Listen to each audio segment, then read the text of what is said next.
You are listening to WVEB Truthsharks Radio.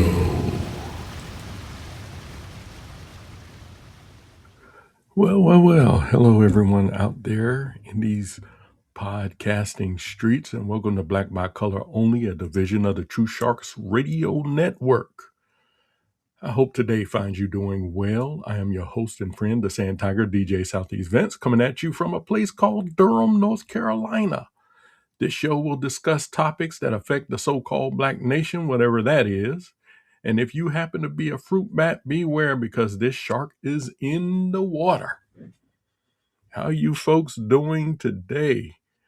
I know everybody is aware of the big news that's going on today, and that has to do with this winter storm. And we here in Durham, North Carolina, haven't seen anything on this magnitude for years. And we're supposed to be getting, I don't know if it's going to be snow, but they're talking about sleet and ice. And I'm still kind of,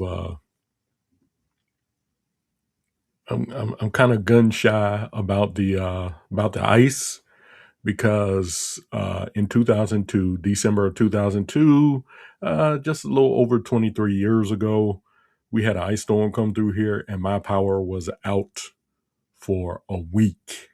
And this was before I met my wife and everything. But surprisingly enough, she was living in the same apartment division that I was living in. I didn't think that she would be my wife ever, but she said she remembers it too. And our power was out for a week, and it was kind of miserable. And I'm hoping our power doesn't go out this time either.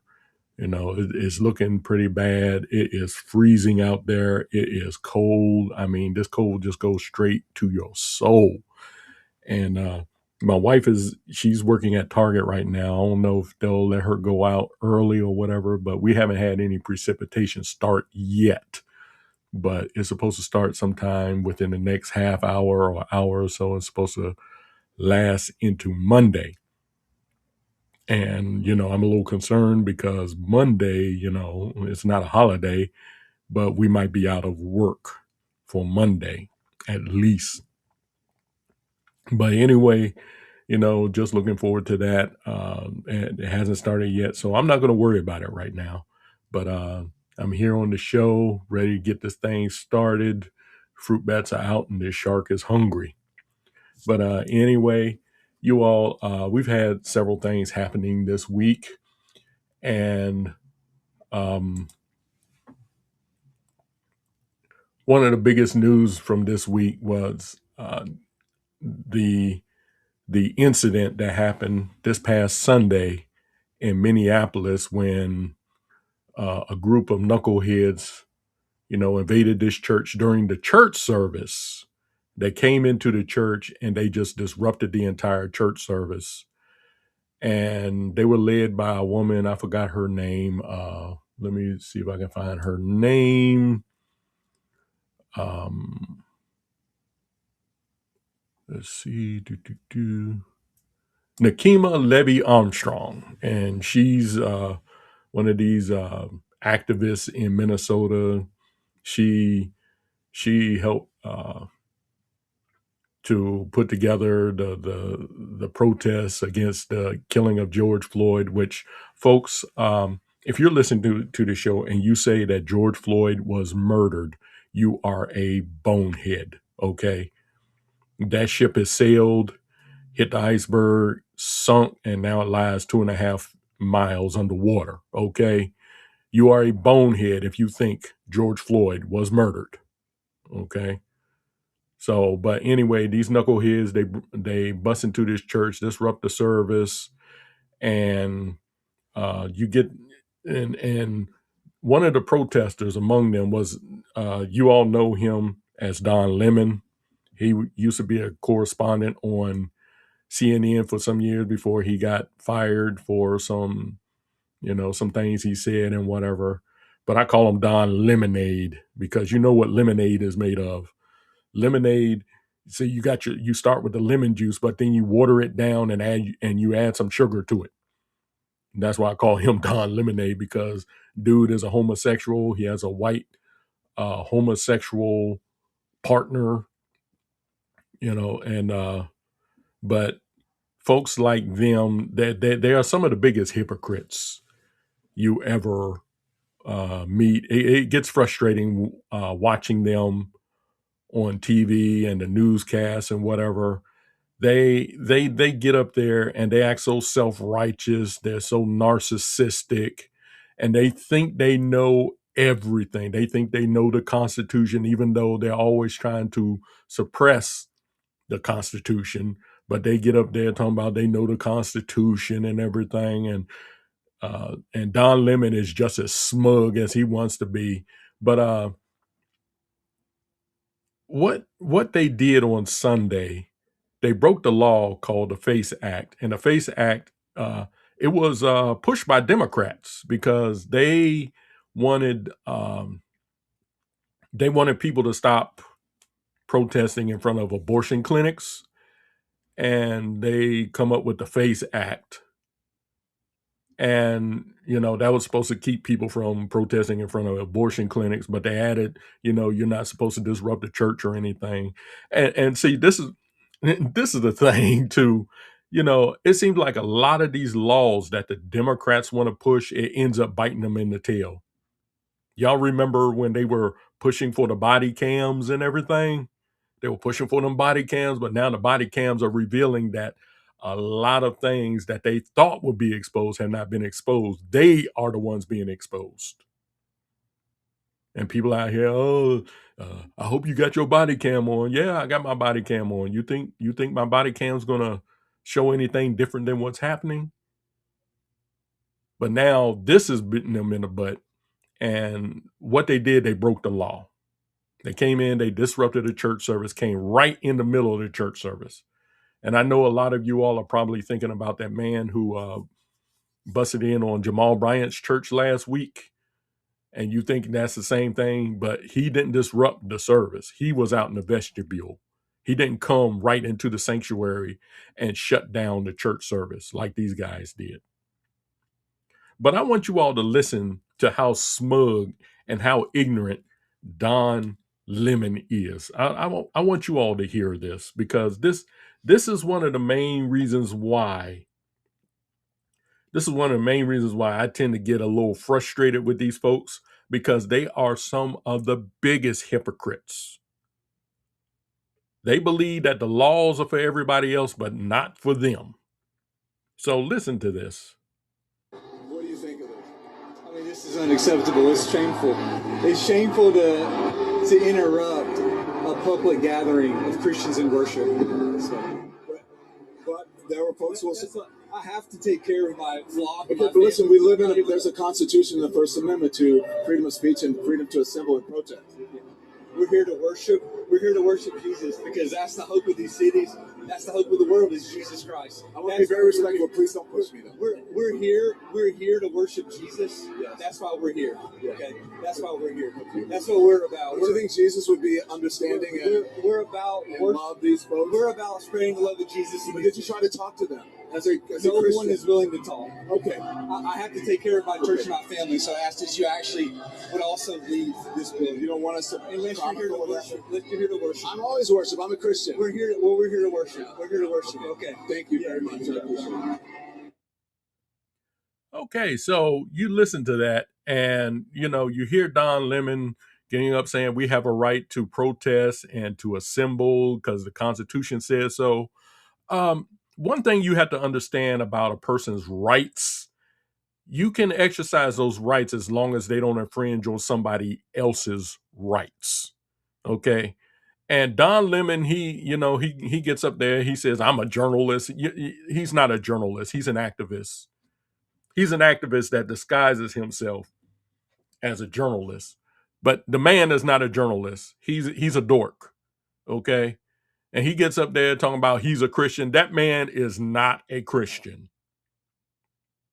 If you call yourself a Christian and you think it is all right to go into a church of another Christian, to disrupt their services, I would really question your Christianity. And he says we had the right, the freedom to assemble, and all this and everything. But no, there goes my Pookie again. Hey, Pook. Hey there, girl. But they get up here and they get all caught up in their feelings and they think they can just disrupt anything. But let's turn the tables. Let's say this pastor of this church was to go into a Muslim mosque and disrupt their services. Would you be so forgiving then? Would you be like, oh, freedom of speech and freedom of assembly? No, they wouldn't. And that shows you the hypocrisy in these rascals. These are some of the most hypocritical people in the world. Now, when this came out, the cry went out that these people should be arrested. And I agreed, they should be arrested and have the book thrown at them. And when I heard that, because so many decades and everything, you see these people getting up here in people's faces and causing disruptions and whatever, and nothing is ever done. And I was like, you know what? They ain't going to do nothing. They're not going to do anything. But lo and behold, Nakima Levy Armstrong was arrested along with someone else. And Don Lemon hasn't been arrested yet. And he said that he didn't know that they were going to do this, but yet and still he went along with them. Instead of saying, hey, y'all, no, let's not do this. Let's not do this. He went full bore with them. And I'm sitting there like, okay, Don Lemon needs to be arrested too. I don't think it's going to happen. I could be wrong because Don Lemon is such a, Don Lemonade. I mean, he is such a big name in the news, which he is not a journalist or anything like that. But he needs to be arrested as well because he was in on it. He was not an innocent bystander or just standing by and just watching what was going on. And he thought what was going on was right.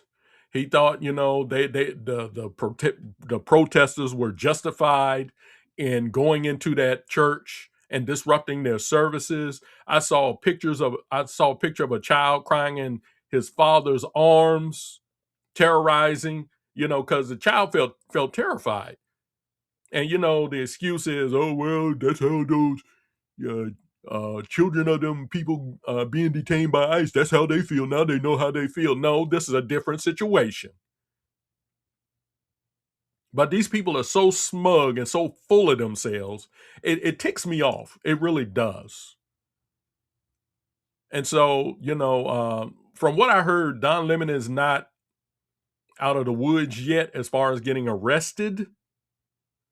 But I don't think anything's going to happen. They'll probably just get a slap on the wrist and that'll be it.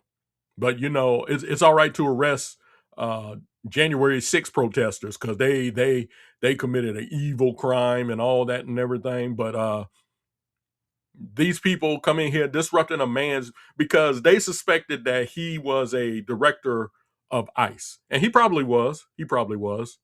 But that gave you no reason to go in and disrupt the church service because he probably wasn't even talking about his job as an ICE agent or whatever during the service.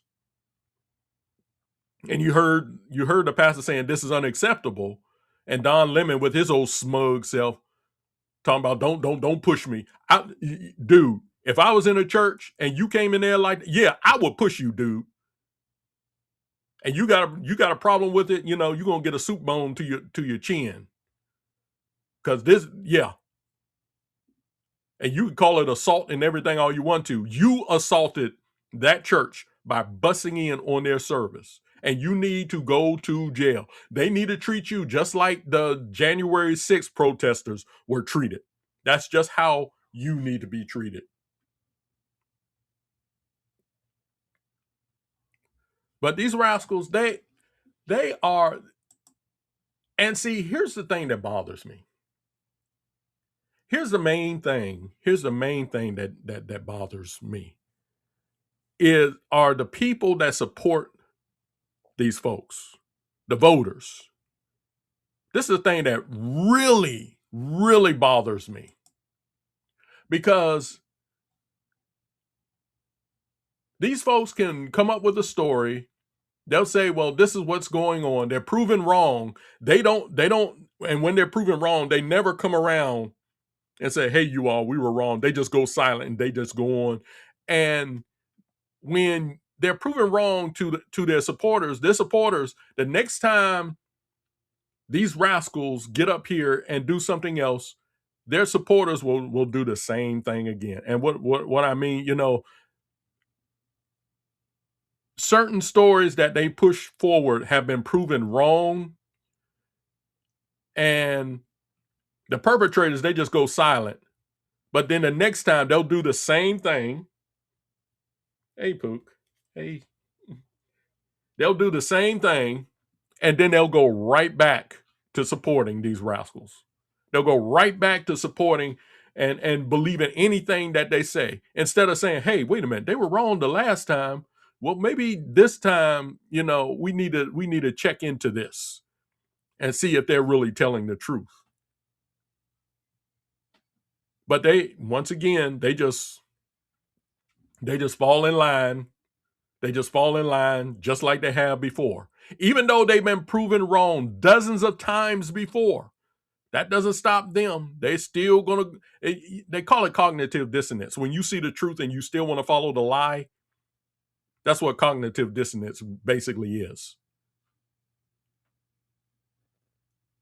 And this type of stuff is real maddening. It's crazy. They get up here, they act like they know everything. They don't know jack squat diddly, but they act like they know everything. And then you got stupid people who follow them, who are like, yeah, these people they're knowledgeable. Yeah, Don Lemon, he's a journalist, so I'm going to believe what he says. But someone else who doesn't think like Don Lemonade, they can tell you the truth and you won't believe it. You'll sit there and say, oh, I gotta wait for the evidence to come out.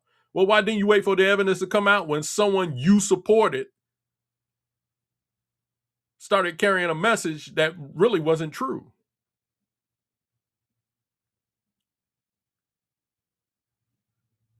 But certain people, they're being arrested, and me, I'm going to be like this. I'm not a person who likes to celebrate someone's shortcomings or something bad happening to them. But I am not. I won't be happy till they arrest Don Lemon. They got one of the leaders, which is good, but Don Lemon needs to be arrested too. Don Lemon is not above the law. Letitia James and, her cohorts talking about nobody is above the law. Okay, well, since nobody is above the law, you need to arrest Don Lemon too. And you need to hit him full force with the charges. And another story came out this week. And this one is crazy, folks. This one right here is pure crazy. Let's see here. Oh, they didn't get rid of the story. Did they get rid of the story?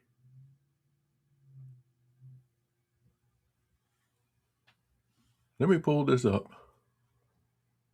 See, I had everything laid out and everything, but now they're saying I can't find the page. So let me go.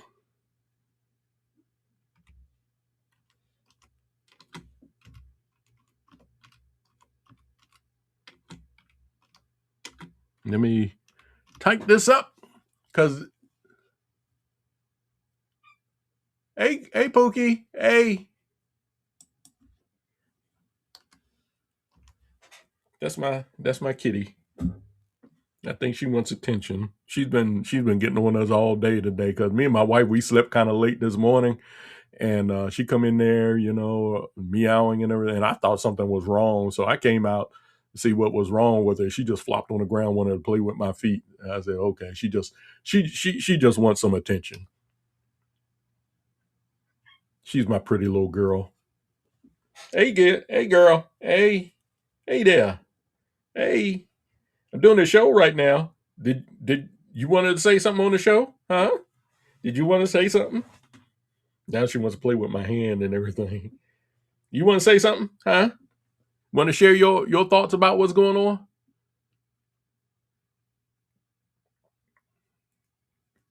Let's see. Wait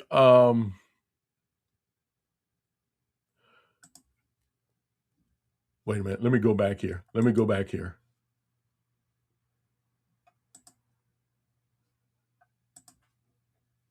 All right. Here we go. Now, this was another story. My wife told me about this yesterday. She said, honey, did you hear about the 5-year-old who got arrested by ICE? And when she told me that story, I was like, I said, you know what? There must be something to this story. And when I told my wife that, she was like, yeah, it's something to that story. This is on Fox 11 News. Says horrific smear. ICE did not arrest 5-year-old or use child as bait, McLaughlin says. So the case was that ICE arrested this kid, a 5-year-old child. And of course, the liberal machine wanted to run with this, and they want to smear ICE. They want to smear law enforcement and everything. They want to do this for, because they know there are a bunch of jerks out there who support them, who will believe this no matter what, without saying, wait a minute, let's check this out first. And when I heard about it, I was like, yeah. And then my wife told me what was really going on. And I said, yeah, I figured that ICE is not going to arrest a 5-year-old child. So, once again, this is Fox 11 News, and this is dated January 23rd. So this is yesterday, 5:52 p.m. Washington. Department of Homeland Security spokeswoman Tricia McLaughlin rejected allegations that Immigration and Customs Enforcement, ICE, agents targeted or detained a 5-year-old boy or used him as bait during a recent enforcement operation.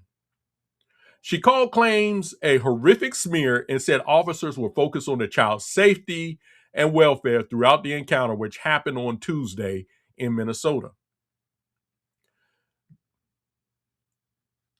And her X article says a horrific smear. ICE did not target, arrest a child, or use a child as bait. ICE law enforcement officers were the only people primarily concerned with the welfare of this child. The father and alleged mother abandoned the child. Agitators scared the child. Now, someone comments on Kamala Harris. Y'all familiar with the cackler? She states this on X. It says Liam Ramos is just a baby. He should be at home with his family, not used as bait by ICE and held in a Texas detention center. You see how quickly they run with this? But see, it's hard to be at home with your family if your family has abandoned you, because they don't want to get caught by the feds. They're so concerned about getting caught by the feds, they abandoned their child.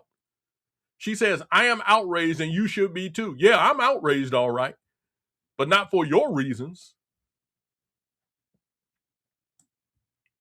And it goes on, McLaughlin identified the child's father as Adrian Alexander Conejo Arias, an illegal immigrant from Ecuador who was released into the U.S. by the Biden administration.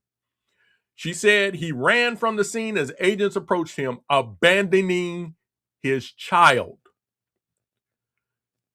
For the child's safety, one of our ICE officers remained with the child while the other officers apprehended Conejo Arias, she said. Our officers made multiple attempts to get the alleged mother, who was inside the house, to take custody of her child. Officers even assured her she would not be taken into custody. The alleged mother refused to accept custody of the child. The father told officers he wanted the child to remain with him. Kind of hard to believe that if you just abandon your child. And U.S. Immigration and ICE, U.S. Immigration and Customs Enforcement, they responded saying, "You're lying for clicks yet again." I think they're talking about what Kamala Harris said. ICE did not and has never used a child as bait. The child was abandoned. On January 20th, ICE conducted a targeted operation to arrest Adrian Alexander Conejo Arias, an illegal alien from Ecuador who was released into the U.S. by the Biden administration.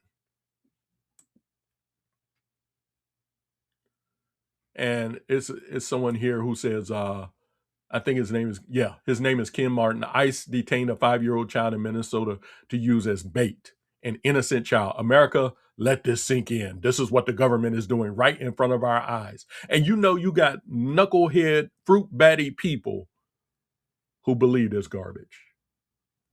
Now, from what I heard, the agents took the kid to a McDonald's, which that probably was the wrong thing because they did the same thing with Dylan Roof. But I digress.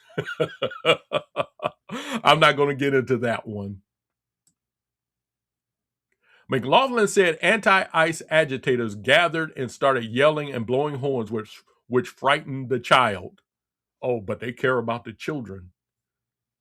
She said Conejo Arias later asked if the boy could stay with him, adding that they are together at the Dilley Family Detention Center in Texas. Officers abided by the father's wishes to keep the child with him and even got the child McDonald's and played his favorite music, she said. Oh, ICE is so evil.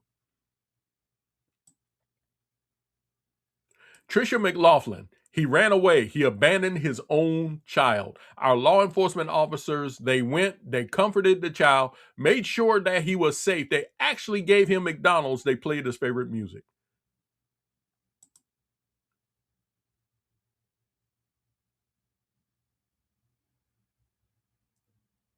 I pause because I'm trying to... They tried to bring the child into his mother's own custody. She wouldn't take him. And it's stuff like this that ticks me off because people will believe anything about ICE. If ICE so much as step on an anthill by accident, all of a sudden ICE is evil. And I was debating with somebody on Facebook, and I was telling them this is the same ICE that Obama used to deport millions of illegals back to their countries. And they wanted to say, well, you know, it was done in a more meaningful manner, something like that. More compassionate. They didn't have the Proud Boys and the January 6th. I'm like, what do they have to do with ICE? And see, all they want to do is blame Donald Trump for this. This is the Trump administration. They're using Gestapo. They're using Nazi Gestapo measures to carry out their actions. And I told the person, I said, I don't see them being taken to concentration camps or gas chambers. They're just being deported. But of course, they don't want anything that's logical or sensible. They don't want to hear it because they're so full of cognitive dissonance. But this is what they do. This is how they roll. Smoke and mirrors. You didn't see anything. Oh no, everything bad you seeing is being committed by those on the right. Those people on the right, they're the ones killing everybody. They're the ones committing acts of violence. When we can see anyone with half a brain cell that's firing on all cylinders can see that it's not the people on the left. I mean, on the right that is committing all these atrocities. It's the people on the left. But people they've been brainwashed to the point where they don't want to believe what they see. They want to believe what they are told to believe, or they believe what they want to believe. They have a selective belief system. If I want to believe that this is what's happening, that's what I'm going to do. If I don't want to believe it, I'm not going to believe it, even if it's the truth.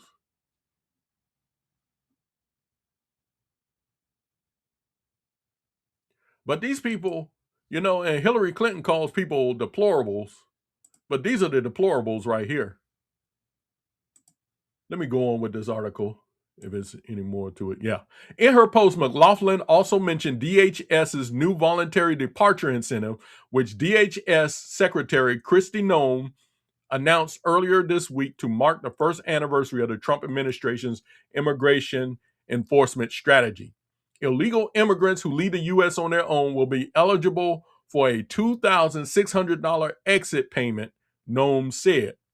To celebrate 1 year of this administration, the U.S. taxpayer is generously increasing the incentive to leave voluntarily for those in this country illegally, offering a $2,600 exit bonus, Noem wrote on X. I didn't volunteer that. They did. I didn't volunteer it. Illegal aliens should take advantage of this gift and self-deport, because if they don't, we will find them, we will arrest them, and they will never return, she noted. She shared the news on social media Thursday morning, adding that tens of thousands have used the CBP home program.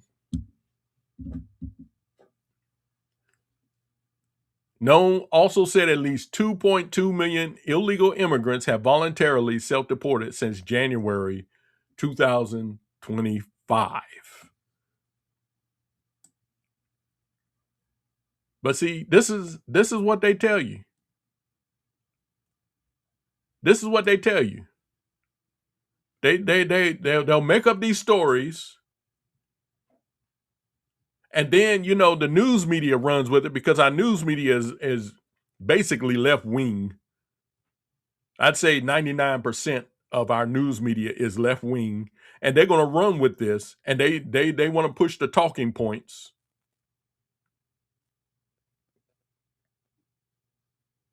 And that's how they roll. And then even when the truth comes out that what was reported was not true, people are still going to believe it. Let me going back to that protest at that church in St. Paul's Sunday. Some the people who were in there protesting, they were talking about hands up, don't shoot. People still believe that garbage. That Michael Brown 12 years ago, when he was killed because he attacked a police officer, they believe he was sitting on his knees with his hands up and saying, "Don't shoot, I got my hands up," and the police officer shot him anyway. And they still running with that mantra, hands up, don't shoot.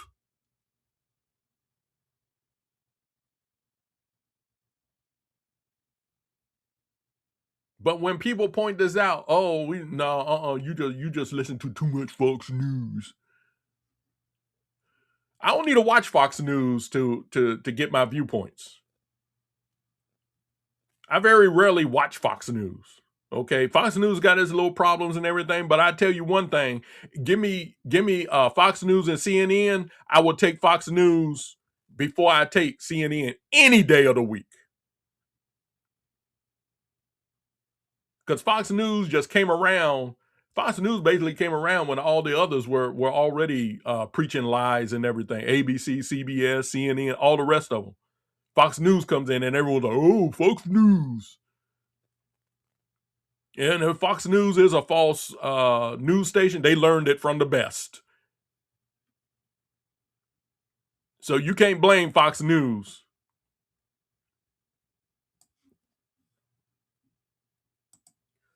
But anyway, let me go on here. Let me go on.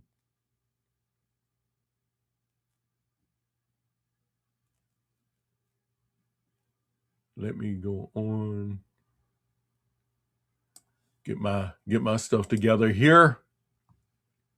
Talking about hands up, don't shoot, man. They crazy. Let me go on. Oh yeah, I wanted to share this story right here. Oh my goodness. Folks, as you all know, I'm an American. I'm a black American. You may be asking, well, Southeast Vince, where were you born? Where were you born? Well, I was born in Roanoke, Virginia, October 16th, 1968. I have never left this country. Never.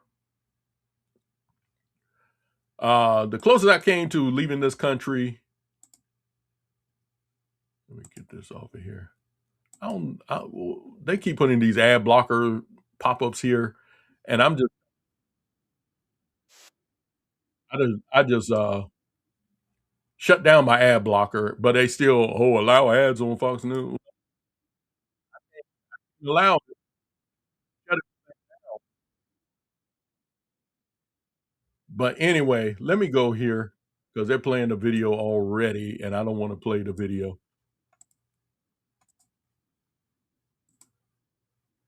I just wanted to share this article, and for some reason, my ad blocker.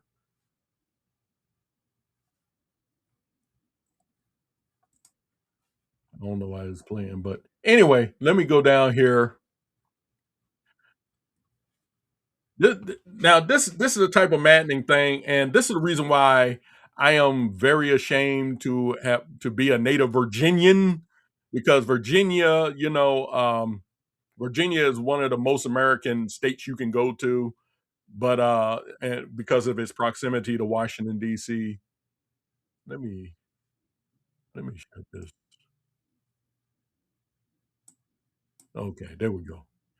Um, And this here should madden everybody. This should get everybody ticked off because this some crazy mess right here. It says a new bill proposed by Democrats in the Virginia state legislature is raising concerns regarding the removal of minimum prison sentences for various violent felony crimes. Within days of Democratic Governor Abigail Spanberger, yeah, the lady that a lot of black people voted for instead of the other candidate who was a black woman. But everybody, they think they say we support black causes, but they didn't support the black woman. But anyway, within days of Democratic Governor Abigail Spanberger being sworn in, members of her party introduced a flurry of amendments looking to end mandatory minimum sentences for various crimes within the state. Now, folks, doing something like this is the main reason why we have so many criminals out here on the streets. They get chance after chance after chance until one day they commit a heinous crime. And then everyone is like, well, why did you all keep letting them out? According to Jason Miyares, I think that's how you pronounce it. The former Republican Attorney General, House Bill 863 includes proposals to effectively eliminate minimum sentencing for manslaughter, rape, possession, and distribution of child pornography, assaulting a law enforcement officer, and other repeat violent felonies. Now, why in the world would you want to eliminate the minimum sentencing for those kind of crimes? Child pornography, manslaughter, rape. Are you serious? And see, the voters in Virginia, they were the ones stupid enough to push something like this. Me, if you were to ask me, if you rape a woman or you possess and distribute child pornography, you should get the death penalty. Period. Boom. No questions asked. Assaulting law enforcement officer, life in prison. How in the world are you going to eliminate minimum sentencing for violent crimes? Why, I mean, and this is why we get people like that guy in Charlotte who murdered that girl from the well, she was from Europe. He gets up there, slashes her throat, says, "I got that white girl. I got that white girl." But nobody sees that as a hate crime. Let me go on. Additionally, Democrats are also looking to remove the mandatory 5-day minimum sentence for certain first time DUI offenders. Are you outside of your minds, Virginia?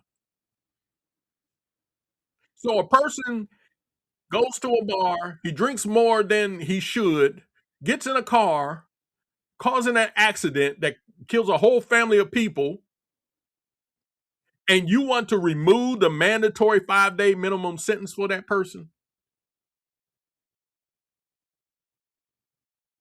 And me, I'm like this too. Whether you cause an accident or not, if you're caught, if you're charged with DUI, I give you 10 years. I wouldn't give you 5 years. I give you 10. And if you finish your sentence and you're caught drinking again, then I'll give you 25. Driving while drunk is a serious offense, or it should be. But these people want to get rid of the mandatory sentences. It doesn't make any sense. And you know what? The people in Virginia, the people who voted for this woman, they'll probably look the other way and say, "Oh well, we at least we don't have the right wing black woman in there." HB 863 is a common sense proposal that eliminates the requirement for one size fits all minimum sentences for certain crimes. Delegate Ray Cousins, who sponsored the bill, said, according to ABC 7. Common sense. There's nothing common about that. You know what common sense is? You commit a crime, you do the time. That's common sense. This charge would give the experienced judges in our communities more discretion to make decisions based on the unique facts of each case. As the General Assembly session continues, I look forward to working with my colleagues to pass this legislation and promote fairer outcomes in our justice system. Fairer outcomes. So you release a violent criminal back into society and they kill someone, you think that's fair? And let me stop you right there. You're stupid if you think that. But oh no, we got the Democrats in. At least we don't have them Republicans. However, law enforcement experts are pushing back against the bill, which they should, while expressing concerns about how the possibility of more lenient sentencing could impact victims of violent crimes. From a law enforcement standpoint, I think police generally want offenders to be held accountable, and frustration among law enforcement officers grows when individuals are released quickly and subsequently re-offend. But people want to blame the police officers for all the violence out there. It's the police officers' fault. And a lot of these police officers, they have expressed, not just in Virginia, but everywhere else, they have expressed frustration when they find someone he was charged with a violent crime, and they just get a slap on the wrist by these stupid judges. And if you're listening to this program and you're a judge and you allow one of these people out, if you're offended at me calling you stupid, well then stop being stupid and you won't be offended.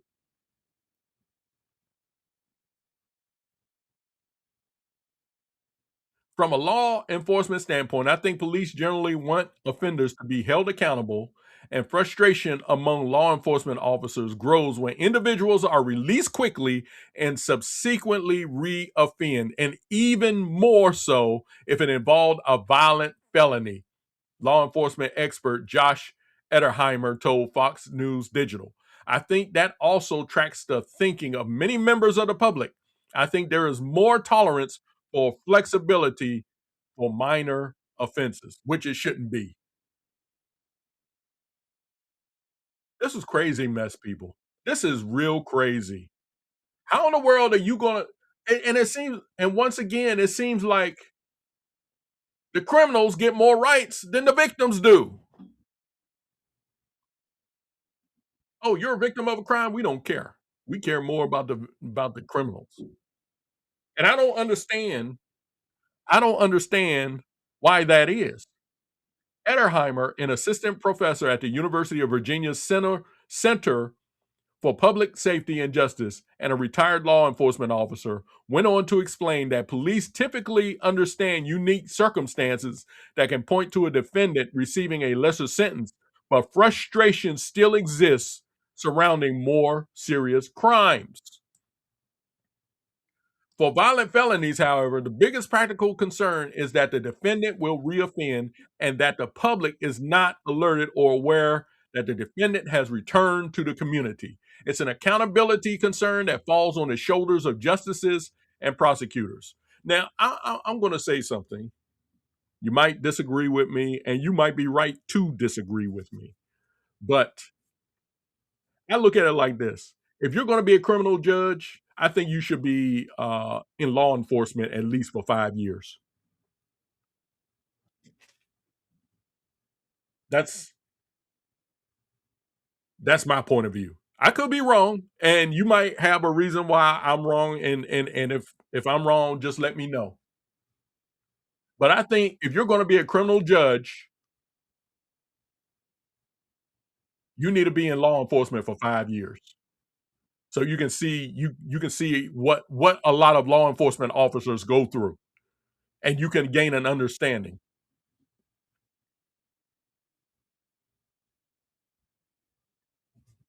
Anyway, let me go back to this. Um, the proposed bill allow courts to hand down sentences based on the individual facts of each case rather than statutory mandates implemented by the government. However, it does not impact maximum penalties in such cases. Ederheimer further explained that the bill could have a negative impact on victims and their families regarding accountability for violent offenders. I think that the police and public alike have expectations that convicted criminals will be held accountable and that full sentences should be served, Ederheimer said. Mandatory minimum assure victims, oh, excuse me, mandatory minimums assure victims and the community that a convicted person will serve their sentence, which they should. One thing I get tired of are these plea deals. You know, you're a violent offender and they give you a plea deal and they say, well, certain things, now if you plead guilty to this, we'll lower your sentence and every. No, no.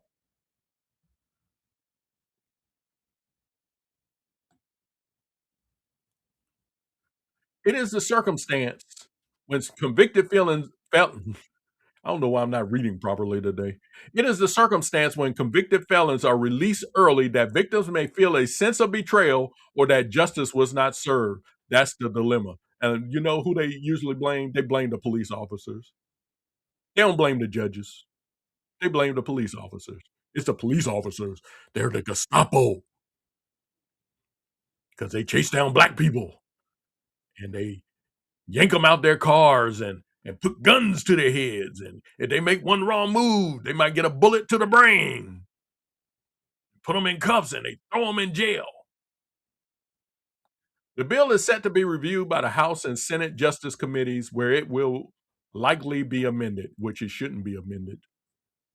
However, Ederheimer added that mandatory minimum sentences may not actually encourage violent offenders not to commit crimes, further adding to the complex balance of maintaining justice and community safety. Yeah, and it doesn't. It doesn't compel them not to commit crimes. I don't know why people don't see that or they don't understand that. From a law enforcement perspective, I don't think mandatory minimums serve as a deterrent. Ederheimer told Fox News Digital. I think that largely defendants are not focused on repercussions at the time of their offense.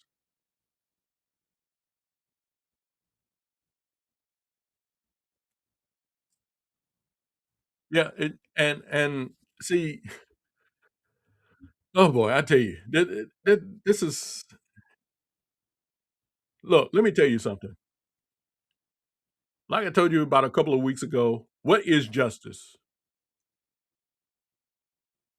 Justice is protecting victims and making sure that criminals pay for their crimes. That's all justice is. And this is not justice. This is wearing down justice.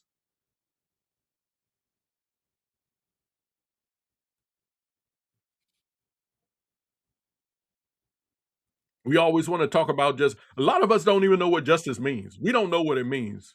You know, everyone talking about that lady that got killed a couple of weeks ago, Renee Good. Justice for Renee. I think in that case, justice had been served.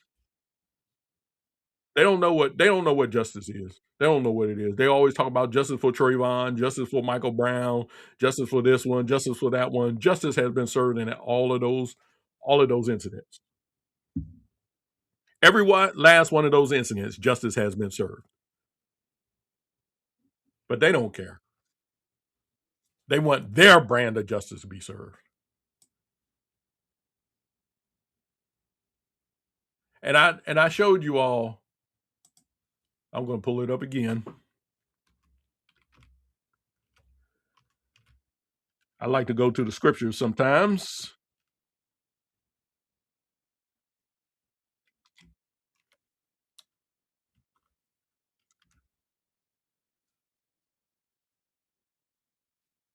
Uh-oh, why is everything acting so funky today?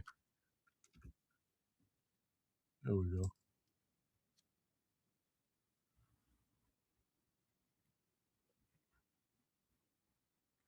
And this comes from Ecclesiastes 8:11.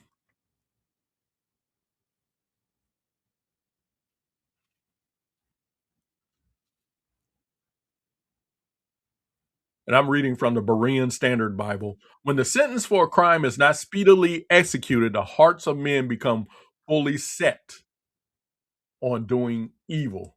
Now, what does that mean? It means that when the punishment for a crime is not carried out quickly, it can lead people to feel emboldened to commit more wrongdoing. This verse highlights the importance of timely justice to deter evil actions. Someone needs to share this with me because I never understood when you have declared someone guilty of a capital crime and a death sentence is passed down, that it takes 24 to 30 years to have that sentence carried out. I don't understand that. I guarantee you, crime will go down significantly if a person's been tried for a crime that's worthy of death, and they find out that, yeah, this is the person that did this, and they say, okay, Joe Blow, you've been convicted of this crime, this horrific crime, so you are going to be put to death. I wouldn't give you more than a week. I wouldn't give you more than a week. I could probably tolerate you being there for a month, but no longer than that. But I wouldn't give you a week. I say, okay, the sentence of death has been passed down. We're going to give you a week to think about it. Talk to your next of kin.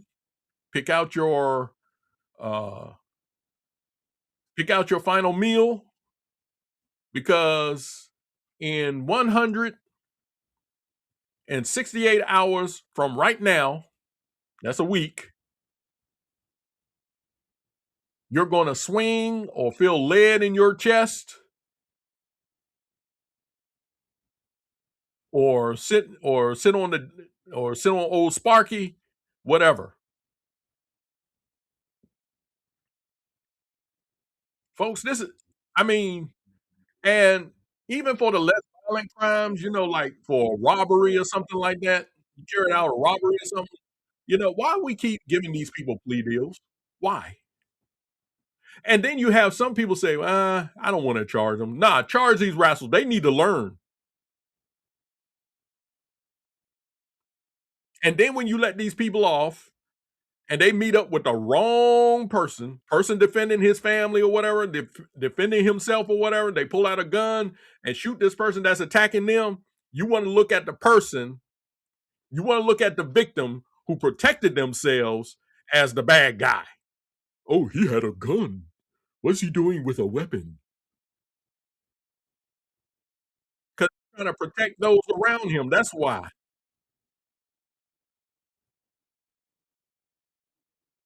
I find it simply amazing that you have to have a lawyer. If someone breaks into your house, threatens your family and whatever, and you pull out a gun and you kill that person, you get arrested. For what? I'm protecting my family. That is my God-given right. You come in here, you tie up my wife, terrorize my kids, and I get that opportunity to pull out the pepper shaker and sprinkle you with some pepper, and you want to look at me like, oh, you're the bad guy. And then you get these stupid parents talking about, oh, you didn't need to shoot my baby. You didn't need to shoot my baby. The old man, someone tried to break into his home. They shot at him, and that dude ended up killing three of his attackers. And then people get up there, you didn't have to shoot him. And then people want to pass a lawsuit for killing these thugs. I don't understand that. Why do you need representation? And to me, it's a big money grab to me, if you ask me. Why do you need representation? Because you dared protect yourself. You said, look, the only way this is not going to happen is I have to protect myself. I have to be an activist in my own protection. I don't understand. I don't understand the thinking of people. And then and when people come in and say, "Well, you got to be careful with the gun," because everybody is so afraid of a gun. You see a gun, a child, child might be watching TV, and someone pulls out a gun, and parents like, "Oh, why? Oh, I don't want my child seeing no guns. I don't want my child seeing no guns."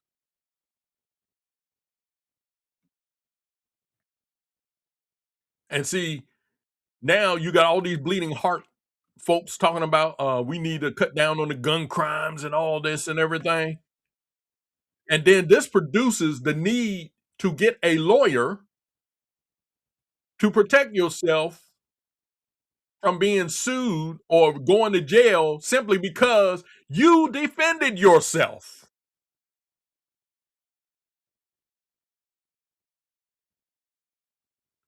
And it's gotten to the point where if you defend yourself from someone, you're the one that catches all the flack, even down to you fighting the school bully.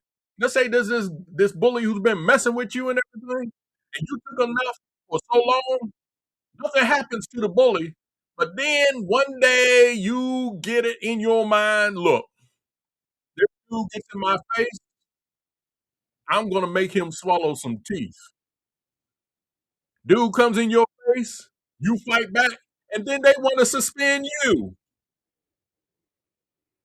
They want to suspend you for fighting back. Well, why didn't you all suspend the bully? Oh, there's nothing we can do about the bully. But a person wants to protect themselves, and you all are gonna punish. You're gonna punish the victim. That makes no sense to me.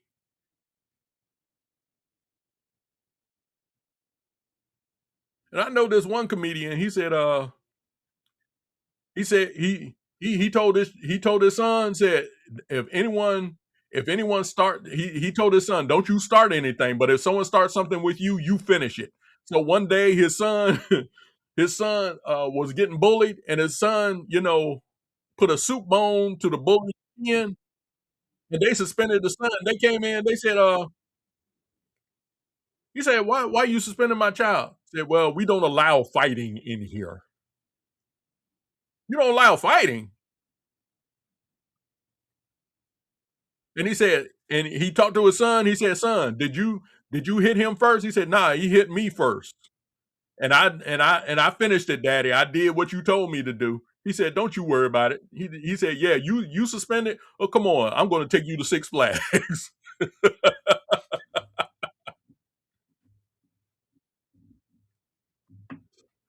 But you even got some parents who get mad because their child defends themselves. I know.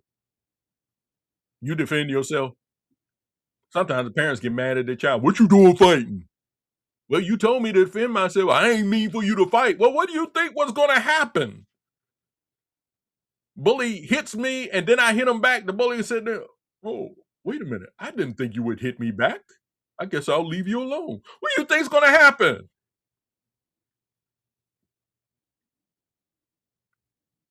And then parents going upside the kids' head because they defending themselves. I don't want you fighting. I don't want you fighting. Man, y'all crazy. We live in a crazy world, people. We live in a crazy world. And you know the world is crazy when the victim who says, "I'm not going to be a victim," and they take corresponding action to make sure that they don't become a victim, and because of their corresponding action, it ends up bad for the victimizer. But we want to look at the victim and say, "Oh, you shouldn't have done that." Well, what do you think what am I supposed to do? Just sit here and let him just beat the living iced tea out of me? Well, that's why we got the police. Well, the police, by the time the police get here, I done swallowed about 3 teeth. My jaw's dislocated. I got a black eye, all kinds of scrapes and bruises on me. No, I'm trying to prevent that. And folks, let me tell you all something. Be proactive in your own protection. Be proactive in your own protection. Whatever you need to carry with you to defend yourself, you have a right to do that according to the Constitution. The right to bear arms. And that right should not be infringed, which means it's not a state case, really. It's really not a state decision. That is federal law. It is spelled out in the Constitution, which means if I buy a gun in North Carolina and police pull me over in Arizona and they see a gun in my car, they should not be charging me with having a gun in my car. Now, given if they say, "Hey, do you have a permit for this gun?" I really don't think you should have a permit. But just to stay within the bounds of the law, they say, "Hey, do you have a permit for this gun?" "Yes, sir. I have it right here." Boom. "Oh, okay. You're from North Carolina?" "Yeah." "Oh, this is Arizona." But you know what? That's okay. You have a right to own this, even though this is a North Carolina permit, but you have a right to own this because you're still in the United States. That's how it should be. You shouldn't go like I remember some years ago, this lady, I think she was from South Carolina, and she was driving through Pennsylvania. She got pulled over. I guess she was speeding or something, and they discovered a gun in her car, and they wanted to charge her with having a gun. Now, this woman had a permit. I think she had 2 or 3 kids with her, and she carried that gun because she want.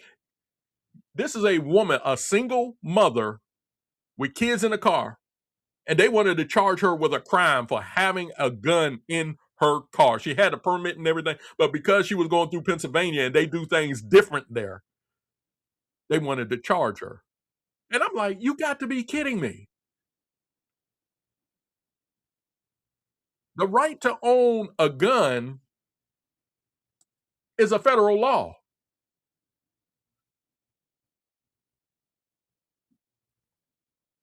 The right to own a gun is a federal law. You should be if I got my gun in North Carolina, when I travel to the state of Washington and I get apprehended by the cops and they find out I got a gun on me, they shouldn't be charging me for that because their gun laws are different.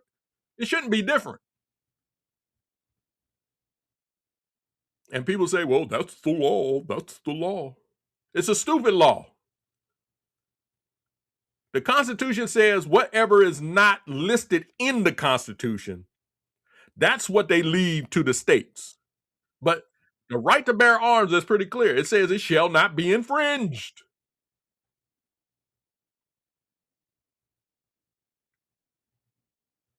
But shoot, what do we care? We want to get rid of them evil guns.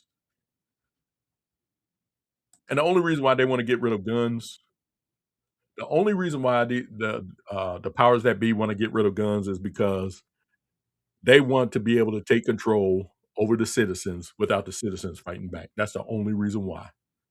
And people tell you how evil guns are, and they'll broadcast these tragedies like this one tragedy. This girl was, she was supposed to be with friends, and she decided to sneak home and surprise her father. She surprised her father, and the father shot her dead. They tell you those type of stories, but they don't tell you the stories of people defending themselves with a gun. They don't tell you those stories.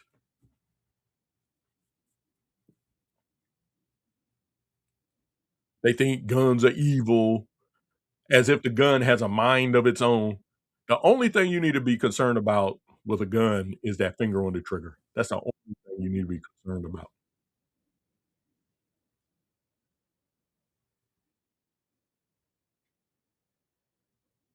But people, that, and they always throw around what's constitution, what's unconstitutional. They throw that mess around. They don't know what they're talking about. They really don't.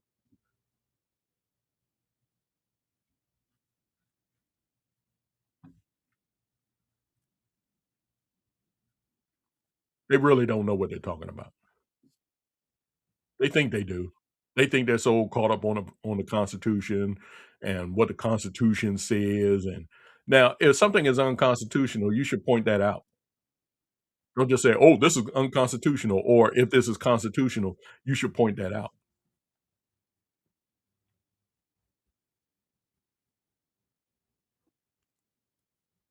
But if the Constitution spells out our rights, those rights are not to be infringed unless they invade on someone else's rights. Someone needs to tell that to Don Lemon because he thinks he's such an expert, which really he's a bonehead. And by the way, Don Lemon always talking about racism and everything. Why is he? Why does he have a white partner? I noticed that about a lot of these people. They're always talking about the white man this and the white man that, and they married to a white person.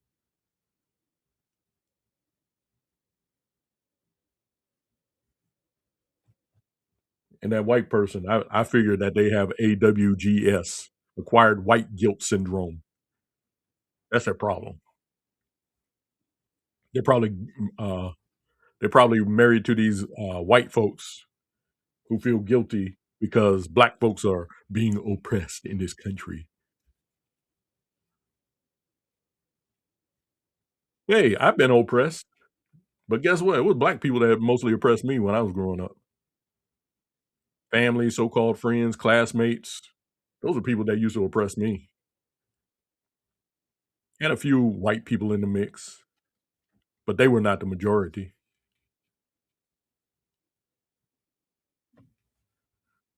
Anyway, let me go up here. Let me see. I think I got another story up here. Yeah, I want to continue about what I said about Martin Luther King last week because uh, this past Monday was Martin Luther King Day,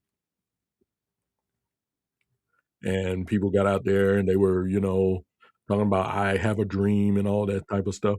Now, one thing folks don't realize about Martin Luther King, he would go into a restaurant, and I know this is going to tick a lot of people off. He would go into a restaurant and they say, "Well, we don't allow niggers in here," and he'll be like, "Nah, you're going to accept us. You're gonna accept us. We're gonna come in here and you're gonna accept us." Now, the problem with Martin Luther King and his ilk and those following him, you can't make somebody, girl, get down. You can't make somebody like you. Like if I know you don't like me, I'm not going to force you to like me. And see, that's basically what the civil rights movement was about. They didn't let desegregation happen organically. They didn't let it happen organically. They cried to the government, and they got the government. And basically, what the civil rights movement did was give the government more power.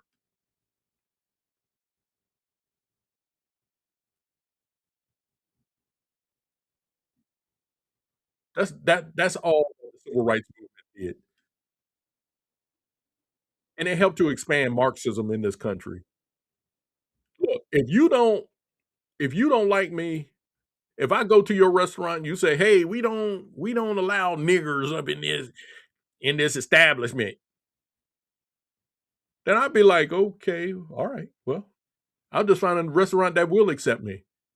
But I'll let you know this: if my friends ask me about your restaurant, I'm going to tell them, "Hey, they don't allow black people in there." But I'm not going to get the government and make you allow me to come into your restaurant because I'm not so sure I want to eat that food. You could be putting some powder or something in my clam chowder or something to make me sick or kill me. I'll be like, okay, this person didn't even want me, so hey, let me go to a restaurant where they'll accept my kind. And I'm like this: if you don't like me, I won't force you to do so. Oh, he doesn't like me. Can you come over here and make him like me? I'll be like, okay, you don't like me. Okay, that's your problem, not mine.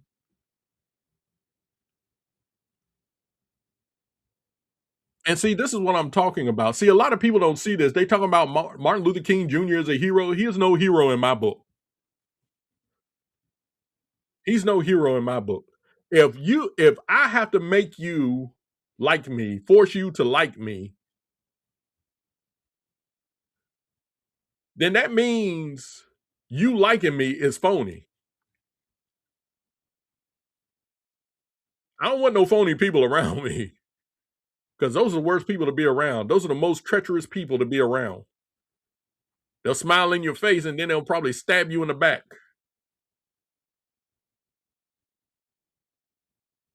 Yeah, yeah, yeah, yeah. Okay, yeah. I hate that nigger.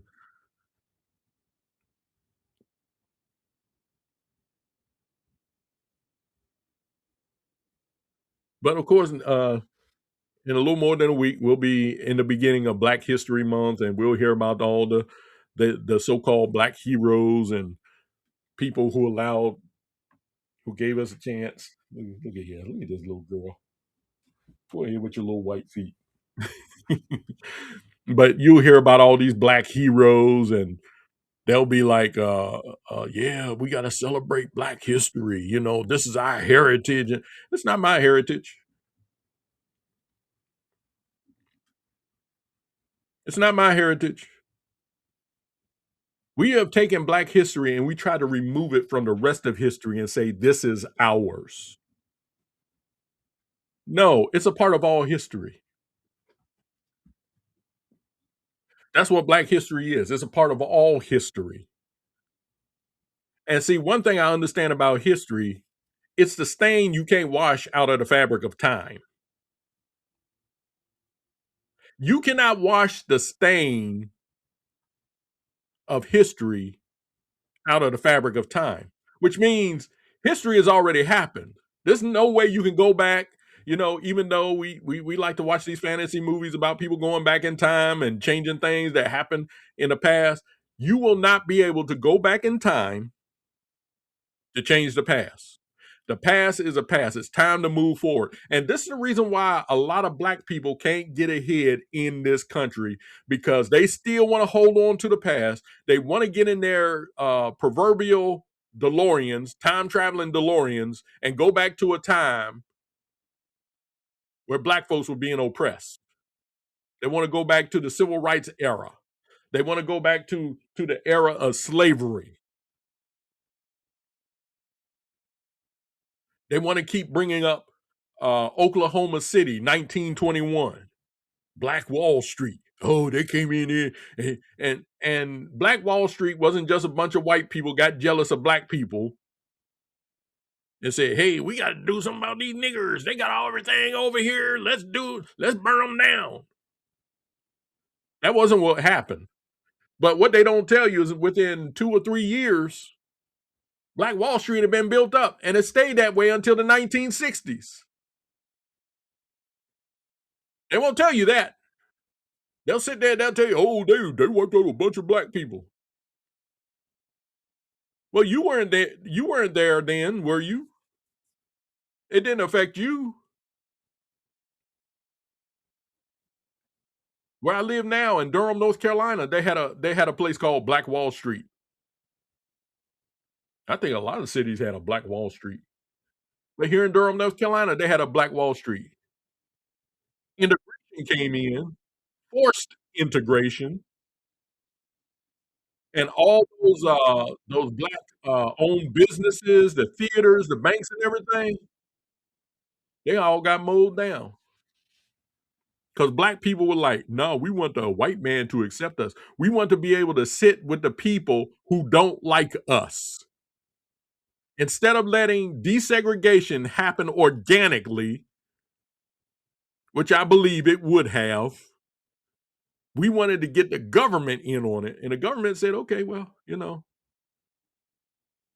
area where you all got all your businesses and everything? We're gonna tear it down and we're gonna put a highway through there. And right here in North Carolina, if you in Durham, North Carolina, if you ever come here and you hear of a highway 147 in Durham, North Carolina, that's where Black Wall Street used to be. And then they try to, bring back the glory of Black Wall Street by setting up certain other businesses around here. I'm like, Black Wall Street's gone. It's not going to rise again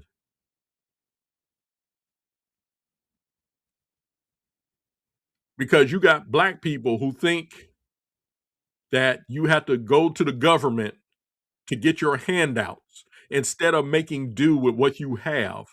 We were success before civil rights. We were successful. We were getting married. Our kids had both parents in the homes. Then the civil rights era happened and took away all of that.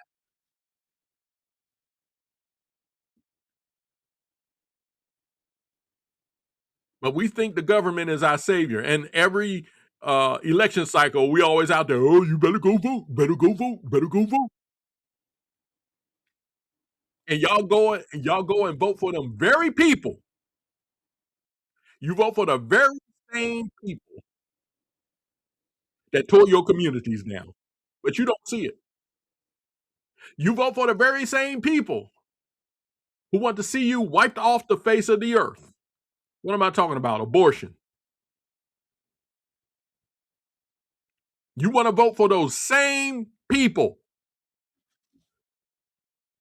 Those same people who didn't care about you. Those same people who wouldn't pee on you if you were on fire. But you want to vote for them same people thinking they're going to give you a handout and make life easier for you.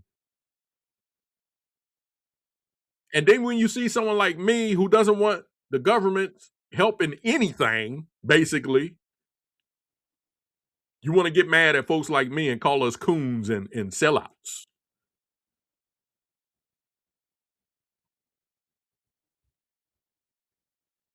That's why you need to vote.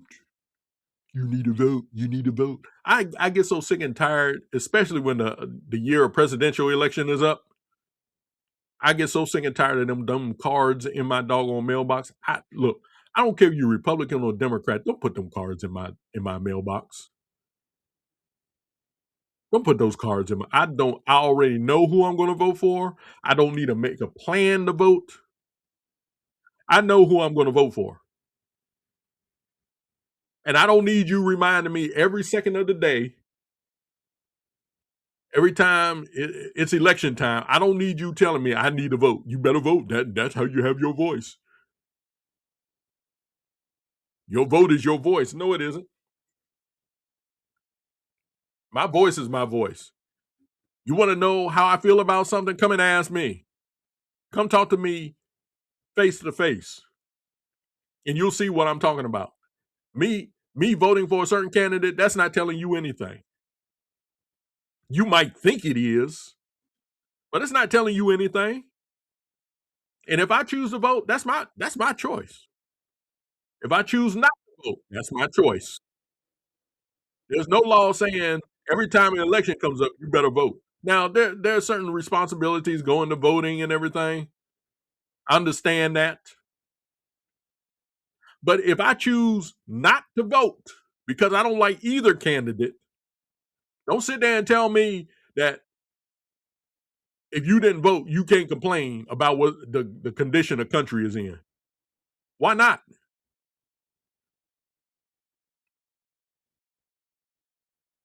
I didn't vote at all. That you want to talk about my voice? Okay, there's my voice. I'm telling you, both of them bunch of dingbats. That's why I didn't vote for either one. I don't believe in choosing the better of two evils. I used to believe that, but I don't believe that anymore. If both candidates are evil, they support evil, they support ungodly stuff, I ain't voting for neither one of them. And you guilt tripping me into voting is not going to help. I'll just sit at home with some popcorn in front of my TV and watch you all duke it out.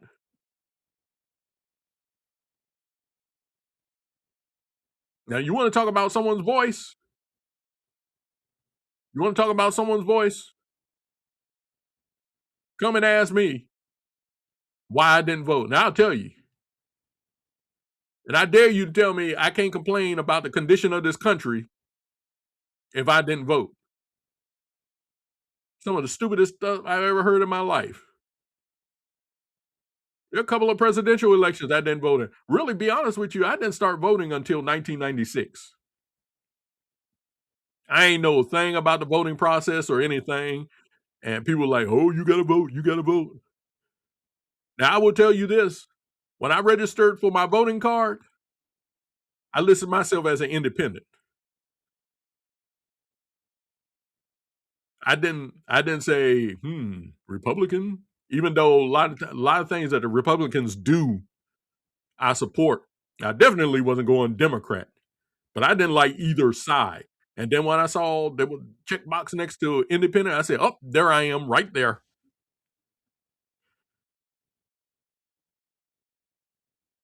Because I think both sides are full of a bunch of boneheads. Like they say, they're just two wings on the same bird. That's what I believe. And you can disagree with me about it. You can go ahead. That's fine. You just go ahead and vote the way you want to, and just leave me the heck out of it. Leave me alone. I don't need your guilt tripping. I don't need your gaslighting.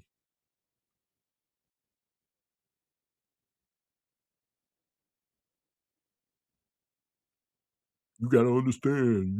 We got a right. No, it's not a right. It's a privilege.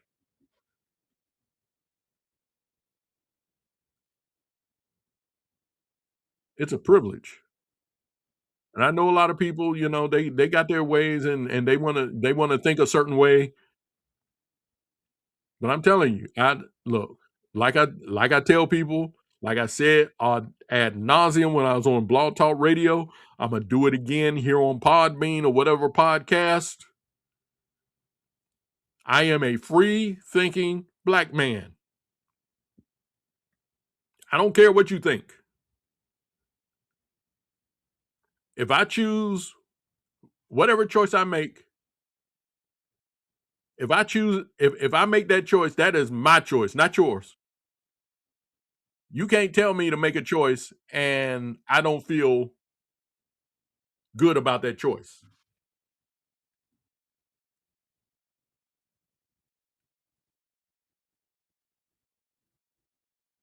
You want to guilt trip me into doing something that I don't want to do. That's crazy. And you see these people out there every time we have an election cycle. Are you registered to vote? What do you think?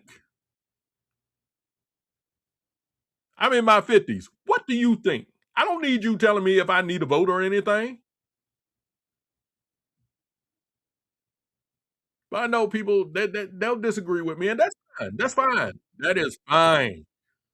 There might be some people who think like I do and whatever, but they still caught up in the voting thing. I get it. I understand why you think like that. But keep in mind, I am making the decision that is best for me. You know, my body, my choice, right?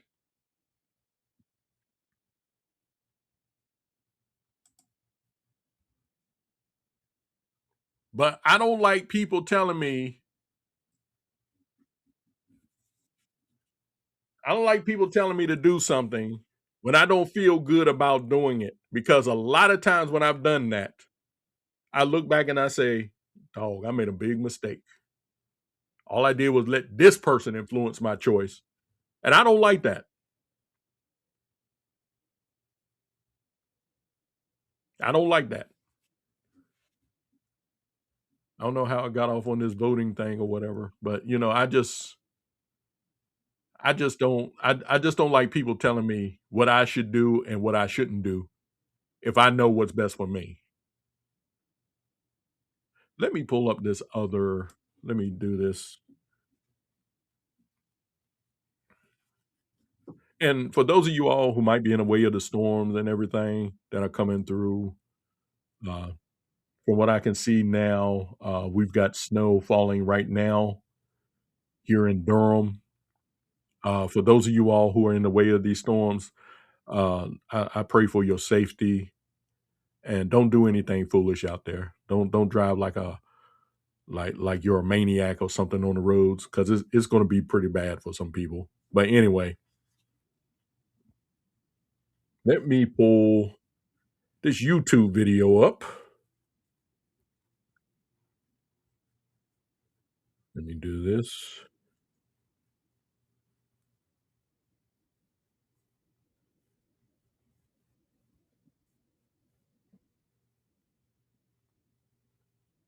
Oh, I need to find a better way to have my stuff queued up and everything.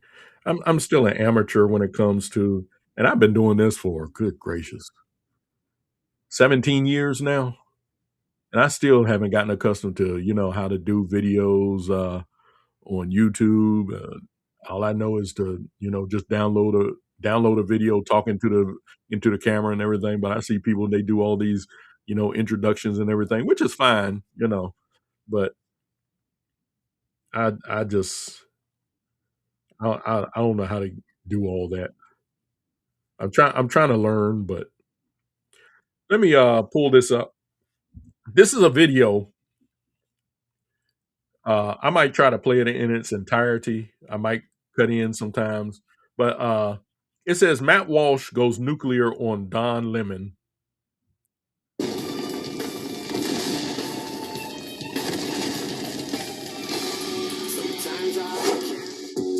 Matt, well, And this is a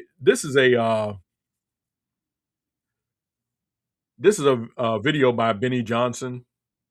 My wife likes watching him. I've gotten into a lot of Matt Walsh lately.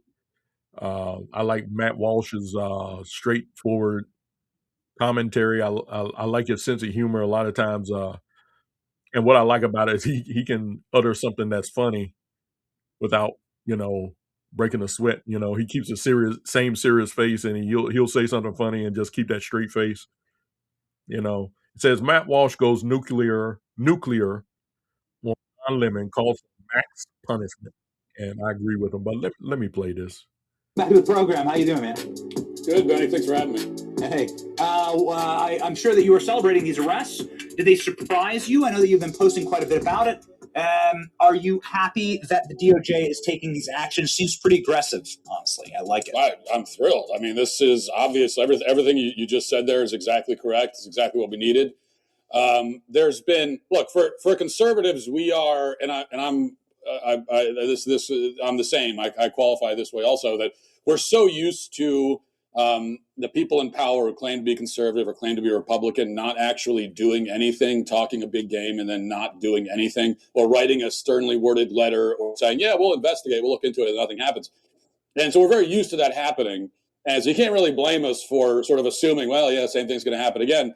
But the difference this time around, and we've seen this not just here, but all throughout Trump's second term, is that yeah, we're actually going out and doing the thing too, because you can actually do it.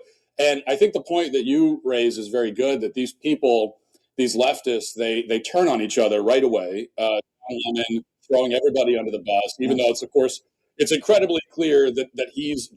Now, this is something that has frustrated me over the years too, and I talked something about this earlier in the show when somebody has clearly committed a crime, and you got certain people who call themselves conservatives, Republicans. They say, "Yeah, we're going to get you. We're going to get you," and then they don't do anything. That is frustrating. But they turn a blind eye when one of their own does something, and they just let the chips fall as they may. This is something that has really frustrated me, because every time I see something like this come up, they say, "Oh, these guys, they're going to be arrested." I see certain people say, "Oh boy, these folks are in trouble." I'm like, no, they're not. No, they're not. Nothing's going to happen. But this is one of the main reasons why I voted for Trump, because Trump gets things done. Trump doesn't care if you're a Republican, if you're a Democrat. He doesn't care. And that's what I like about Trump. I didn't vote for Trump because I'm MAGA or something like that, even though I have no disagreements with Make America Great Again. I don't know why people get so triggered when they hear Make America Great Again. They treat MAGA like it's a church or something like that. Nah, it's saying Make America Great Again. They always talking about MAGA Republicans. No. But Trump is at least trying. Trump is not the type of person who's going to speak up a good game and then doesn't follow up with his words. Now, there are exceptions, but for the most part, he's not the type of person just bounces his lip but doesn't put any feet to it. But let me go on. Just as guilty, at a minimum, just as guilty as the rest of them. Even if it were true that he didn't know what they were doing, which it isn't. Even if it were true he didn't know what they were doing, he just kind of saw this mob out in the parking lot or something and decided to tag along to see what they're up to. Well, the moment they walk into the church, now you know what they're doing. It's pretty unambiguous, and you chose to come in and join them, and so you're guilty, even if you didn't know ahead of time, which you did. But they all turn on each other, and that's because they all, just like conservatives have grown so accustomed over the decades to Republicans not doing anything. Uh, the left, they're also very accustomed to that, and so they just assume at this point they can do whatever they want, and there will be no consequences. And that's why they can go out there and they can cosplay as these revolutionaries, and they can play. To them, it's just a game. It's like a big game that they're playing. They assume that there will be no consequence. The moment you start instituting consequences, everything falls apart because they were not expecting this. They're not prepared for it. They didn't sign up for this. They signed up for, let's cosplay as revolutionaries and then go home and scroll TikTok and look at all the comments congratulating us and then go to sleep in our nice homes. And that's it. Like, that's what they thought they were going to get. You start putting in place real consequences and they're all going to fall apart. And I'm thrilled.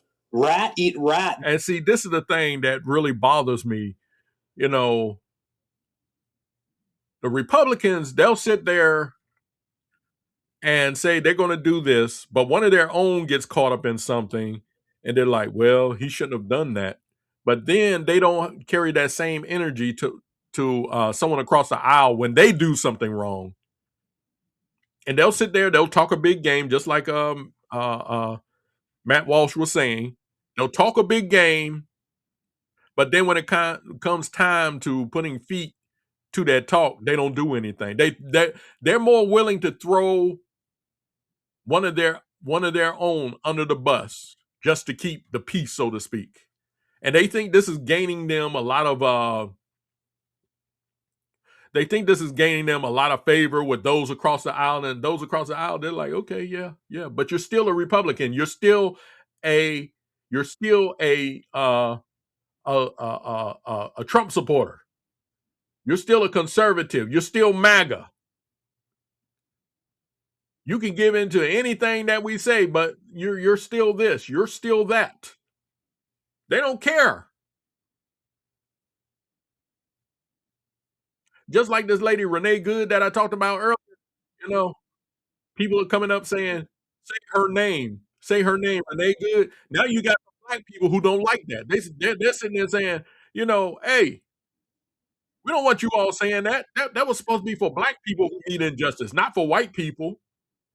And this is the thing I've always said. I've said that, at the end of the day, you white folks with the AWGS, again, that's acquired white guilt syndrome. Those of you all with AWGS, y'all get out here. Hey, black people, we're with you. We're with the cause. Golly gee, Willikers. Yes, it is wrong for other people like me to oppress you. I saw a video where this black guy wanted this lady to kiss his feet. They still see you as a white person. They still see you as a white person. Even though you are supporting their cause, you're still an evil white person to them. And that's the same thing here. And I don't know why the Republicans don't find out who took their spine out their back and snatch that spine back and put it back in their back. But Donald Trump gets up here, and the Republicans don't like him either. Because Donald Trump is about getting things done. He might not get everything done that he wants to, but he's about to get things done. Let me go on. There's absolutely no honor among thieves. Don Lemon immediately turned on the organizers, even though he's on camera kissing one of them, bringing them coffee. He went to the altar of the church. Matt, I know you've done quite a few controversial documentaries, but if you ever stormed a mosque and ran up to an imam and put a microphone in his face and disrupted their service, how fast do you think you'd be in jail? Yeah, I don't think I'd make it to my car. Well, I think I might have consequences that are more immediate than jail if I were to storm a mosque. But if I somehow survive that, then I don't think I'd make it to my car. And also, by the way, talking about the left not anticipating consequences, the FACE Act itself, of course, was designed by the left to put these special protections in place for abortion clinics. Which, of course, an abortion clinic is not an establishment that should have any special protections at all. It didn't exist in the first place. But it shouldn't have any special protections at all. But that's what the FACE Act was for. They kind of threw in this other stuff about, oh, yeah, well, this will apply to houses of worship, just to get the bill through and to make it seem like, oh, well, this is, it's to help both sides. But they didn't actually they never intended for this thing to be used to actually prosecute leftists who are interrupting churches, and so this is and yet that's what the law says, and so we can enforce it, and we should, and so they never anticipated any part of this, and they're finally reaping what they sow. What should happen to Don Lemon, Matt? Well, go through the book, right? Look at the book. Talk about throwing the book at someone. Well, go through it and find every possible crime that you can charge him with legally. And there's a bunch. It's not just one.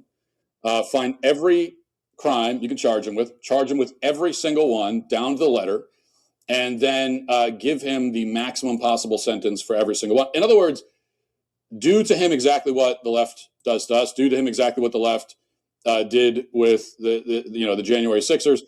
Just do that. Do exactly what the left would do. To use your example, if I, as a quote right-wing extremist, stormed a mosque under a Democrat administration, what would they do to me? Let's just ask that. What would they do? Well, the answer is I'd be in prison for a very long time. They would make sure that I wake up for the rest of my life until I die regretting having done that. It's going to ruin my life. I'm going to regret it every second of my day. They would make sure of that. And that's exactly what should happen to Don Lemon. I want him to wake up every single day, and the first thought in his head is, my God, I wish I had never done that. But he did, and now he should reap the consequences to the maximum possible degree. So Don Lemon, I didn't know that you could possibly be this mentally handicapped, but he did go on Dylan Mulvaney's grandmother's podcast immediately, and he ran there right as we were broadcasting with Harmy Dillon. Harmy Dillon said, listen, Don Lemon is better be careful here, because if we find out here at Civil Rights that there was some racial element to this, that these BLM activists, these primarily black activists, that you could see the group, were attacking a church because of their race, because they thought that it was a white church, then there's going to be some real accelerant to our charges. There's going to be some potential hate crime charges there. And those are the kind of things that stick 20, 30 years, right? This is the kind of stuff that, that really just properly destroy your life and make sure that you'll die an old person in prison. And Matt, within the hour of Harmy saying that on our show, Don Lemon goes on this lady's program, which I'd like to get your take on. Whatever Jennifer Welch is, which I don't know. It looks like a really bad Terminator exoskeleton or a skin suit, or some type of either robot or alien, whatever it is. He goes on there and he straight up says, "It's white people, bro. I did this because they're white and they have white privilege, and they're dripping in their white privilege and they don't understand it, and that's why we went there to terrorize their children." He just he says it.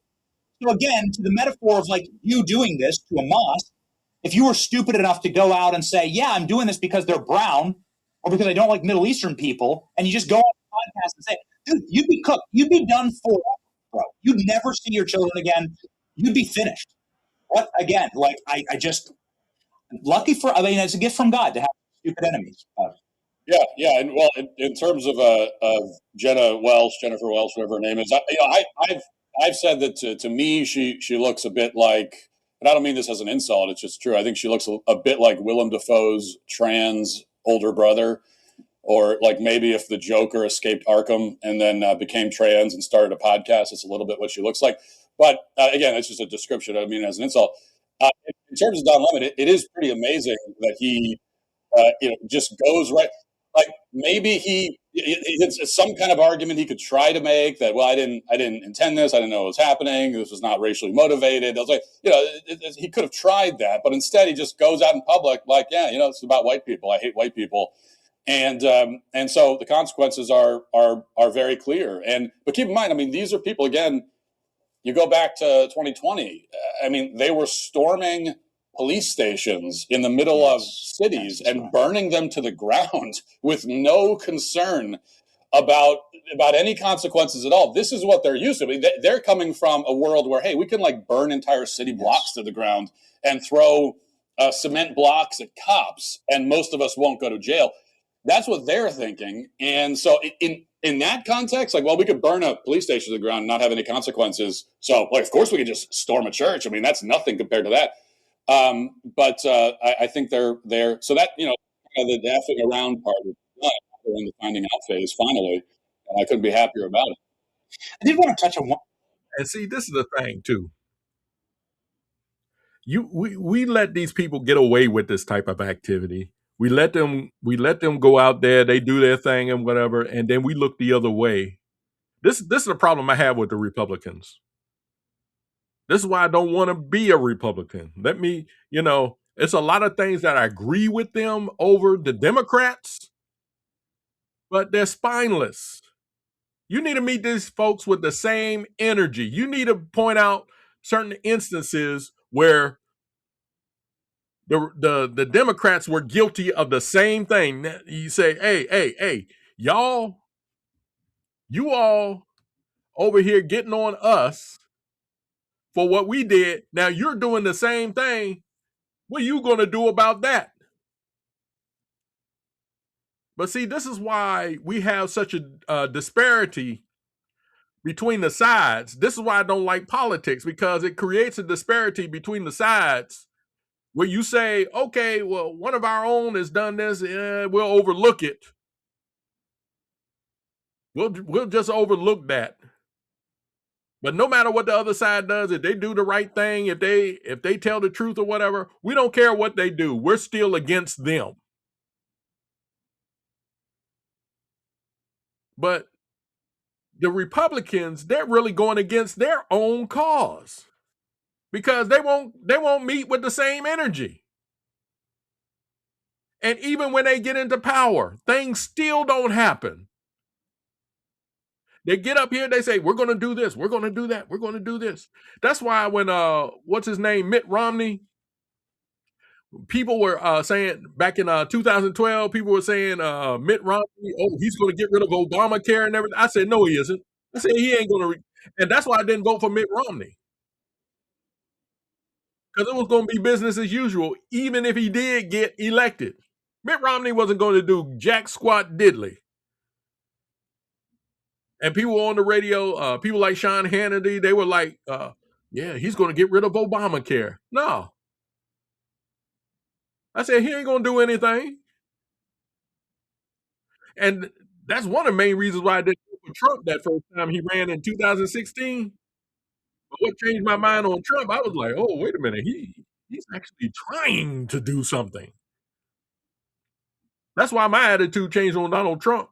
My wife was telling me, hey, Donald Trump is going to be the dude. I was like, yeah, okay, whatever. I'm sick. I was sick of politics. I really was. Still am.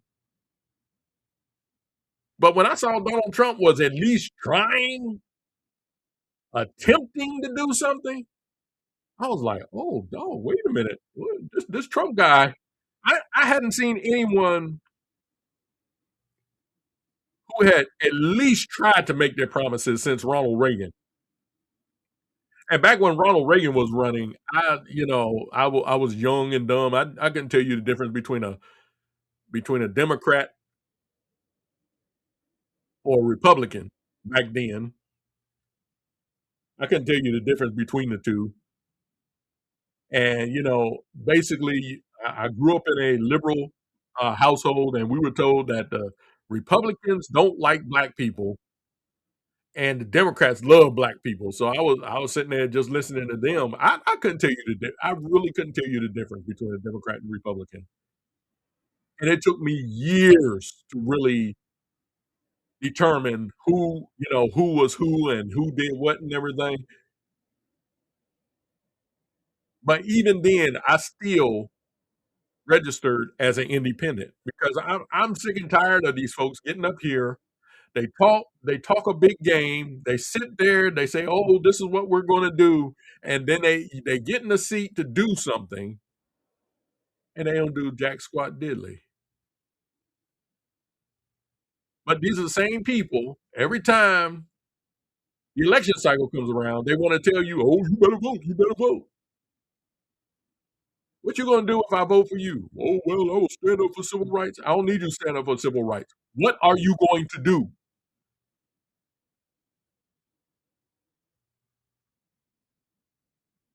And if I was some of these politicians, and someone got in my face talking about what you gonna do for black people, I'll be like, I'm gonna do for the black people what I'm gonna do for everybody else.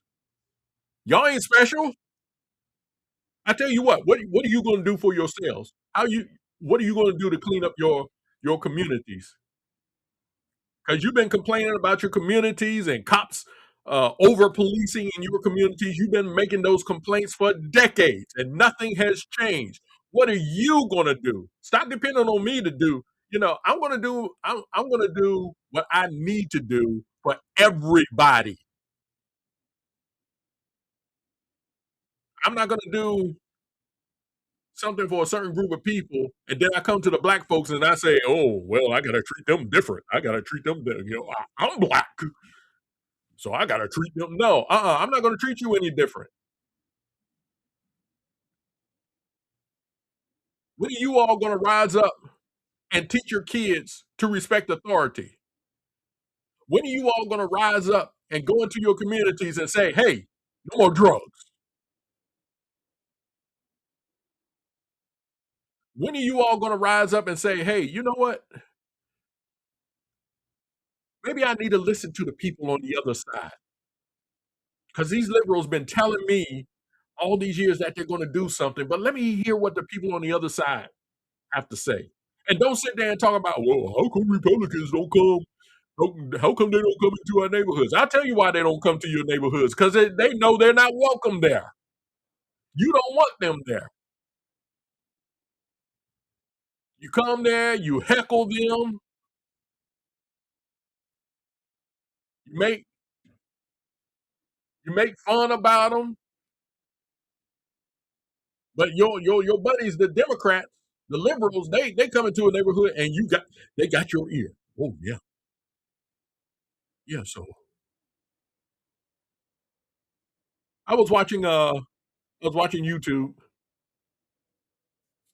the other day, and you all know that lady Pam Grier. She was a big thing in the 70s and the 80s and even into the 90s because it was like, people were like, "Oh, man, she's old, but she still looks good and everything." Everybody was all into Pam Grier and whatever.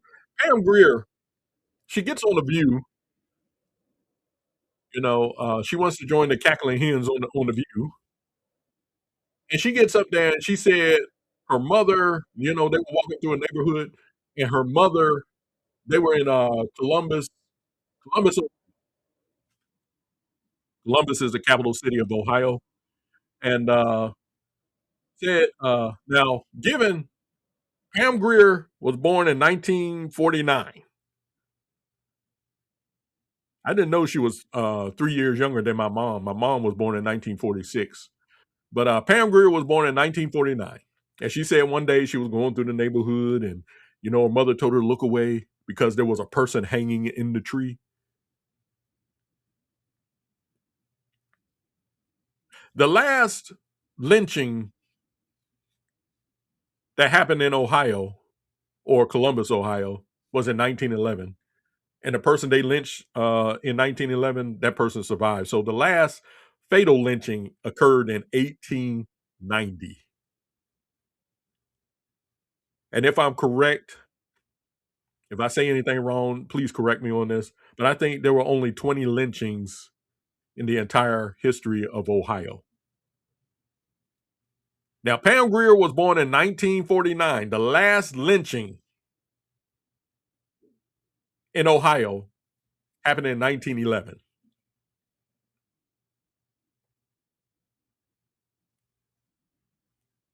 So once again, you get these people up here and they nobody pushes back on that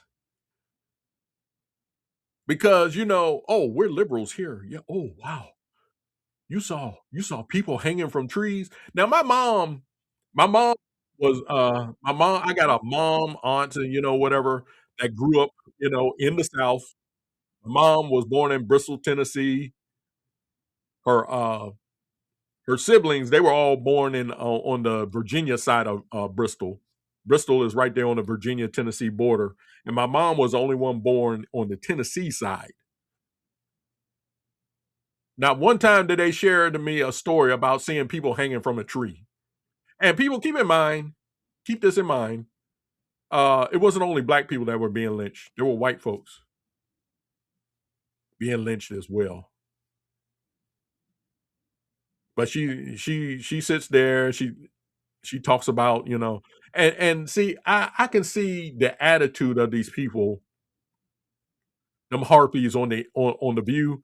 I can see their attitude change based on who they're interviewing. You get a conservative up there, they got that little smirk on their.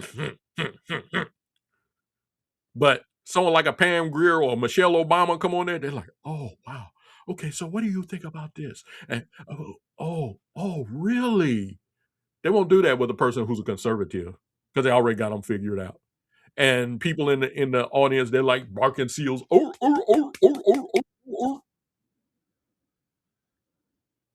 But none of them will push back. Nobody will go back and say, wait a minute, I heard what she. Let me check this out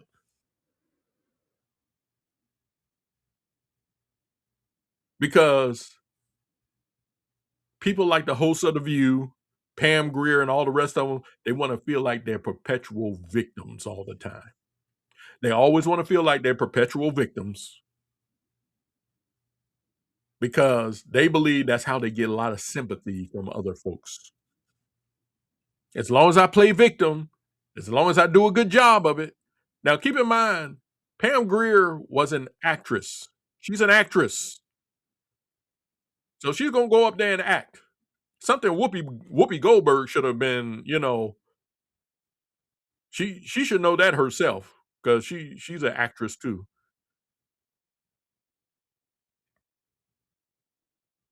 Now, did any of them say they saw anyone hanging from a tree or whatever? And like I said, my folks grew up in Jim Crow, 40s, the 50s, the 60s. Now, one time did they ever share to me, say, yeah, we were walking down the street and we saw two black men hanging up in a tree by their necks. And that's not to say that lynching didn't go on. Yeah, it went on. Too many people got lynched. I think during the entire history of Jim Crow, I think 4,000 people got lynched. Correct me on that. But among that 4,000, there were white folks who got lynched too. And I think the last lynching that occurred in this country was in 1998. What's his name? Bird. He was abducted by some white supremacists in Texas. This is in 1998, and they dragged him behind the truck. And I heard that they dragged him so bad that he was split in half.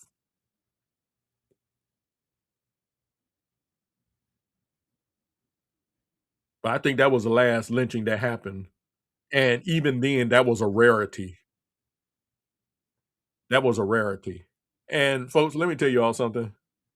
Lynching does not always involve hanging.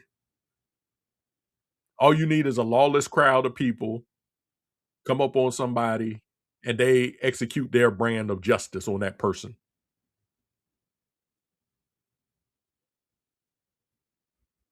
That's what lynching is. Bunch of lawless people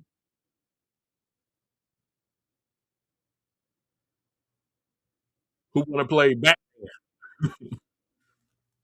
What do they call them people that take the law into their own hands? I forgot what they call them. Vigilanteism. They want a bunch of vigilantes. They want to execute their own justice on somebody. So they take the law in their hands and they execute that judgment on a person. And usually it's done without trial or jury.